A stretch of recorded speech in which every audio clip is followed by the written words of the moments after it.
झारखंड के सीएम हेमंत सोरेन ने सहयोगियों से कैबिनेट विस्तार पर सारे मसले सुलझा लिए हैं।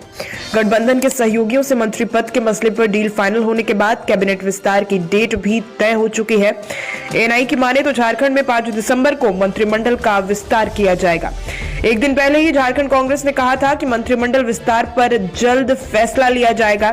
कैबिनेट विस्तार पर एक जेएमएम नेता ने कहा, राज्यपाल संतोष कुमार गंगवार गुरुवार को राजभवन में मंत्रियों को पद और गोपनीयता की शपथ दिलाएंगे। नियमित अध्यक्ष चुने जाने तक वरिष्ठ जेएमएम विधायक स्टीफन मरांडी प्रोटेम स्पीकर के रूप में कार्यवाही का संचालन करेंगे। सूत्रों के अनुसार कांग्रेस को 4, आरजेडी को 1 मंत्री पद मिलने की संभावना है। वहीं भाकपा माले एल को भी 1 मंत्री पद मिल सकता है। आइए इस वीडियो में विस्तार से जानते हैं कि झारखंड मंत्रिमंडल में किस पार्टी से किसको कौन सा पद मिलेगा। जेएमएम से कौन कौन बन सकते हैं मंत्री।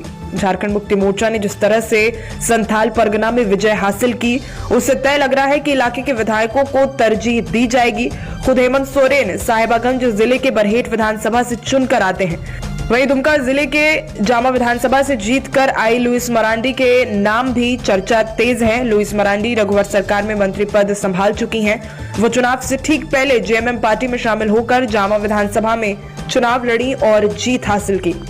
सीता सोरेन के जेएमएम छोड़ भाजपा में जाने के बाद पार्टी लुइस को मंत्री पद देकर भाजपा में शामिल होने वाले नेताओं को संदेश भी देना चाहती है कि वो पार्टी में रहते तो इसका फायदा शायद उन्हें ही मिलता। क्या कल्पना सोरेन बनेंगी मंत्री। इस साल हेमंत सोरेन के जेल जाने के बाद उनकी पत्नी कल्पना सोरेन ने जिस तरह पार्टी और चंपई सोरेन सरकार को संभाला, उसकी चर्चा पूरे झारखंड में लोकप्रिय है। झारखंड के वरिष्ठ पत्रकार कहते हैं, पार्टी और जेएमएम कार्यकर्ता चाहते हैं कि कल्पना सरकार में शामिल हो। हालांकि हेमंत सोरेन के लिए यह फैसला आसान नहीं होगा।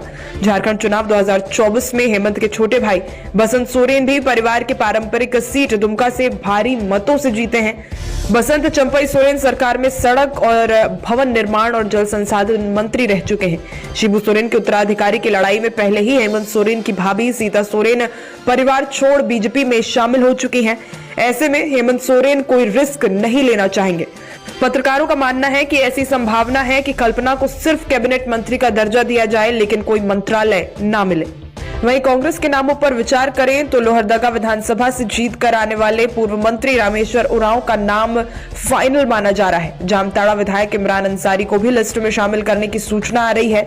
वहीं महागामा विधायक सह पूर्व मंत्री दीपिका पांडे सिंह को महिला कोटा से फिर मौका दिया जा रहा है। वहीं चौथे नाम पर पौड़ियाहाट विधायक प्रदीप यादव के साथ साथ छतरपुर विधायक राधाकृष्ण किशोर और कोलेबीरा विधायक नमन विक्सल कोंगाड़ी की चर्चा भी तेज है। आरजेडी को भी मिलेगा कोटा।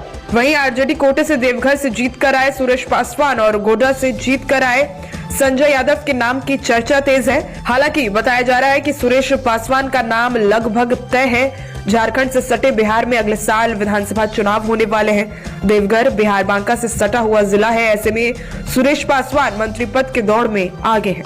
मालूम हो कि झारखंड विधानसभा चुनाव में इंडिया गठबंधन ने उल्लेखनीय सफलता हासिल की थी, जिसमें इंडिया गठबंधन को 56 सीट पर जीत हासिल हुई। इसमें जेएमएम को 34 सीट, कांग्रेस को 16 सीट, आरजेडी को 4 सीट, माले को 2 सीट हासिल हुई थी। वहीं भाजपा को 21 सीट, एजेएसयू को 1 सीट, लोजपा को 1 सीट, जेडीयू को 1 सीट और जेएलकेएम को 1 ही सीट मिली थी।